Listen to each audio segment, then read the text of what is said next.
മണ്ണെണ്ണ വിളക്ക് കൊളുത്തി വ്യവസായം തുടങ്ങാൻ കഴിയുമോ എന്ന ചോദ്യമുയർത്തിക്കൊണ്ട് സംരംഭകർ കേരളത്തെ പരിഹസിച്ച ഒരു കാലമുണ്ടായിരുന്നു സർ. എന്നാൽ ഇന്ന് ആവശ്യമായ വൈദ്യുതിയും മെച്ചപ്പെട്ട അടിസ്ഥാന സൗകര്യ വികസനങ്ങളും കാലോചിതമായ വ്യവസായ പരിഷ്കരണവുമെല്ലാം ഉറപ്പുവരുത്തി വികസന കുതിപ്പുമായി മുന്നേറുന്ന ഈ കേരളത്തിൽ വ്യവസായ സംരംഭകർ ആഹ്ലാദത്തോടു ഓടിയെത്തുകയാണ് സർ. സർ, എൻ്റെ ചോദ്യം, കേരളത്തിലെ യുവസംരംഭകരുടെ നൂതനവും വ്യത്യസ്തവുമായ ആശയങ്ങൾ പ്രോത്സാഹിപ്പിക്കാൻ KSIDC വഴി പ്രാരംഭ മൂലധന സഹായം എന്ന പദ്ധതി വഴി എത്ര പേർക്ക് തൊഴിലവസരം സൃഷ്ടിക്കാൻ കഴിഞ്ഞിട്ടുണ്ട്? വ്യവസായ സൗഹൃദ അന്തരീക്ഷം സൃഷ്ടിച്ച പ്രവർത്തനങ്ങളുടെ ഫലമായി സംസ്ഥാനത്ത് തുടർച്ചയായി ലഭിച്ചിട്ടുള്ള അംഗീകാരങ്ങൾ ഏതൊക്കെയെന്ന് വിശദമാക്കാമോ? Yes minister. സർ, ഇവിടെ നേരത്തെ പറഞ്ഞൊരു ഭാഗം ഇപ്പോൾ വൈദ്യുതി മന്ത്രി ഇവിടെ ഇരിക്കുന്നുണ്ടല്ലോ.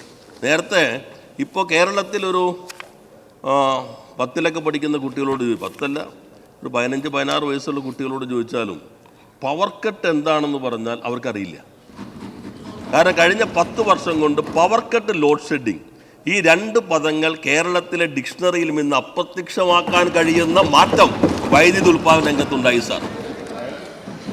എവിടെയെങ്കിലും ഉണ്ടെങ്കിൽ നിങ്ങൾ പറഞ്ഞാൽ മതി, പവർ കട്ടോ ലോഡ് ഷെഡിങ്ങോ ഇവിടെ തന്നെ പറഞ്ഞോ.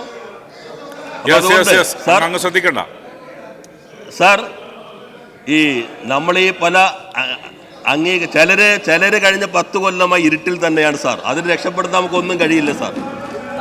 10 കൊല്ലമായി ഇരുട്ടിൽ തന്നെ സ്വയം കിടന്നിരിക്കുന്ന ആളുകളെ വെളിച്ചത്തിലേക്ക് നയിക്കാനുള്ള അസാധാരണ ശേഷിയോ മാന്ത്രിക വിളക്കൊന്നും എൻ്റെ കയ്യിലില്ല സാർ. നമ്മുടെ വൈദ്യുതി മന്ത്രി ഇവിടെയുണ്ട്. എക്കണോമിസ്റ്റ് എന്ന് വാരികയുണ്ട് സാർ, ലണ്ടൻ എക്കണോമിസ്റ്റ്. അവരുടെ ഒരു ആർട്ടിക്കിൾ ഉണ്ടായിരുന്നു, ലെഫ്റ്റ് പാരഡൈസ്. അവരുടെ അവസാന ഭാഗം ഇന്ത്യയിലെ മറ്റെല്ലാ സംസ്ഥാനങ്ങൾക്കും കേരളത്തിൽ നിന്ന് പഠിക്കാനുണ്ട്. മാത്രമല്ല ലോകത്തിന്റെ പല ഭാഗങ്ങൾക്കും കേരളത്തിൽ നിന്ന് പഠിക്കാനുണ്ട്. ആ കേരളം ഡെവലപ്പിംഗ് ചാമ്പ്യനാണെന്ന് എക്കണോമിസ്റ്റാണ്, ലണ്ടൻ എക്കണോമിസ്റ്റ് സാക്ഷ്യപ്പെടുത്തിയിരിക്കുന്നു.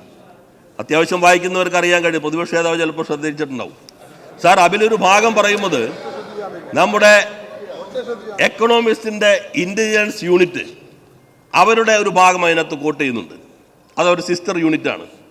അവരെല്ലാ വർഷവും ലോകത്തിൻ്റെ എല്ലാ ഭാഗങ്ങളുടെയും വ്യവസായ വളർച്ചയെക്കുറിച്ചുള്ള പഠനം നടത്താറുണ്ട്.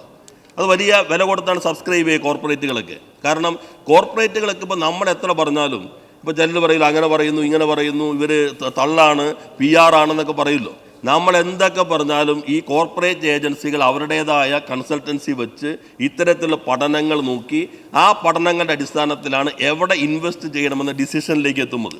അല്ലാതെ വ്യവസായ മന്ത്രി ഇങ്ങനെ പറഞ്ഞു, മുഖ്യമന്ത്രി പറഞ്ഞു, കേരളത്തിൻ്റെ പരസ്യം കണ്ടു, നേരെ നിക്ഷേപം നടത്താമെന്ന് പറഞ്ഞിട്ടല്ല ഈ കമ്പനികൾ വന്നിട്ടുള്ളൂ സാർ. ആ എക്കണോമിസ്റ്റിൻ്റെ ഇൻ്റലിജൻസ് യൂണിറ്റിൻ്റെ പഠനത്തിൽ നേരത്തെ കേരളം വ്യവസായത്തിൻ്റെ റാങ്കിങ്ങിലേക്ക് പോലും പരിഗണിക്കപ്പെട്ടിരുന്നില്ല സാർ.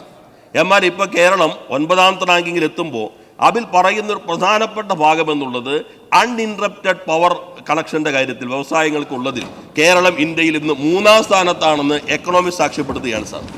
ഈസ് ഓഫ് ഡൂയിങ് ബിസിനസിൻ്റെ ഇത്തവണത്തെ റാങ്കിങ്ങിൽ, ബിസിനസ് റിഫോംസ് ആക്ഷൻ പ്ലാനിൽ അൺഇൻറപ്റ്റഡ് പവർ സപ്ലൈയിൽ അവരുടെ റാങ്കിങ്ങിൽ കേരളം 1ാം സ്ഥാനത്ത് എത്തി എന്നുള്ളതും ഓരോരുത്തർക്കും അഭിമാനിക്കാൻ കഴിയാവുന്ന കാര്യമാണ്.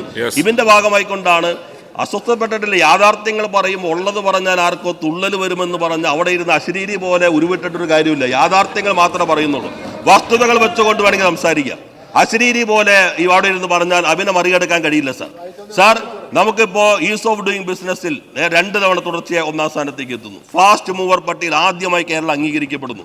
കയറ്റുമതിയുടെ കാര്യത്തിൽ ഇപ്പോൾ കേരളം ഏറ്റവും മികച്ച സ്ഥാനത്തേക്ക് എത്തുന്നു എന്നുള്ളത് മലയാള മനോരമ തന്നെ ആളുകൾ അറിയിക്കുന്ന രൂപത്തിലേക്ക് വസ്തുതകൾ മുഖത്ത് വന്നടിക്കുകയാണ് സാർ.